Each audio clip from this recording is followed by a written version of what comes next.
wants to talk about the Flash? Maybe. One of the things that I enjoyed the most watching him last year was seeing him talk with a hidden agenda. And, does Doug Will still have an ulterior motive in the second season? I think the easiest way to answer that is my starting point has never been Dr. Wells.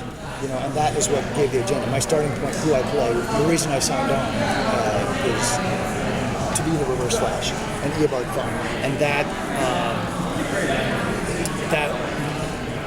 meant for a joyous season as an actor, because every line is laced with a couple of different meanings, and a couple of, like you said, a couple of different agendas. Any actor will tell you, rather than just playing straight pipe, being able to say, "It's good to see you. I look forward to seeing you again, Mr. Queen." How that plays on different levels. Well, I'll see you soon, Barry. Such an innocent, just tossed off line such as "I'll see you soon, Barry" plays out on different levels, and so it's very. It's writing that I'm extremely grateful for, and this second season will only bring more of the same. So if Thawne is back, does that mean that Eddie's death was for naught? Well, I didn't say that Thawne was back.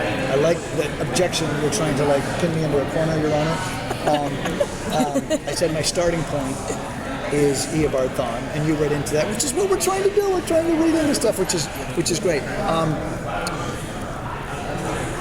I think one of the more difficult things for us as a cast was to have to sacrifice Rick Cosner as Eddie Thawne. The caveat being, it's in this world, nobody has to ever stay dead forever, but that sacrifice has to play out. I mean, the nice thing about our season finale is we earned that moment of shock.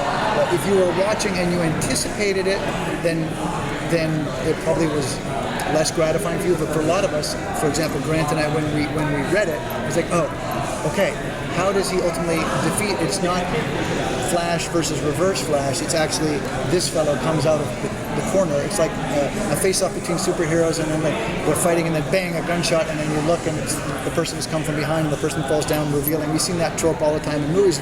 We did that, but I feel earned it, because you didn't really feel it coming in.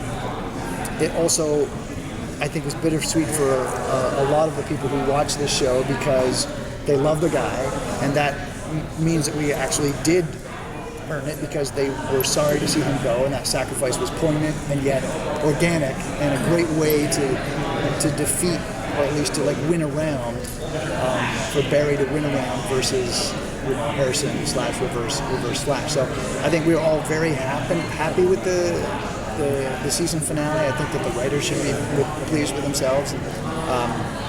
It's a high bar to try and hop over and hurdle for the second season, but that's we're grateful to have a second season, to be able to try and hurdle that bar. So a lot of the fun of the first season with your character was spent trying to figure out, is he a good guy, is he a bad guy, what are his intentions? How much of that is going to continue? Are we still going to be really wondering about Harrison Wells or whoever you are? To answer the first part, the thing that's rich about it is you can make arguments. I've made arguments with you last season that he is both. Because ultimately, here's a guy. He's just trying to go home. 1 minute. Yeah, he's just trying to go home. He's just trying to go home. We want to go home, and you can't fault the guy for trying to return to his time. And this is how he's going to do it. He's a effing time traveler. So he's got to get home. Who doesn't want to go home? And he has to. There's certain sacrifices that he has to do to get home. And from his perspective, the people who have to be sacrificed have already been dead for 100 years already. So no great loss.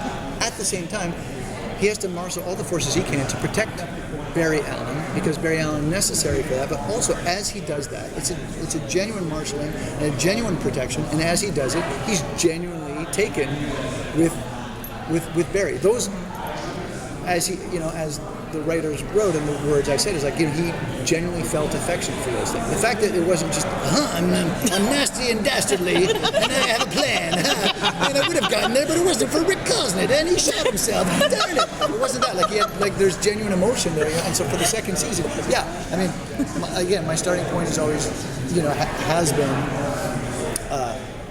the Reverse Flash, and so I think, you know, entering into this second season, I think we all, as we're crafting the second season, you know, don't want to come in at a lower level than we played in the film. You don't want to.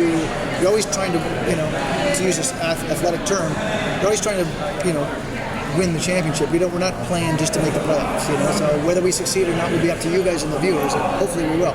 And with that being said, I want to introduce to you a man who needs no introduction. Hey guys. Sorry, Al. How's it going?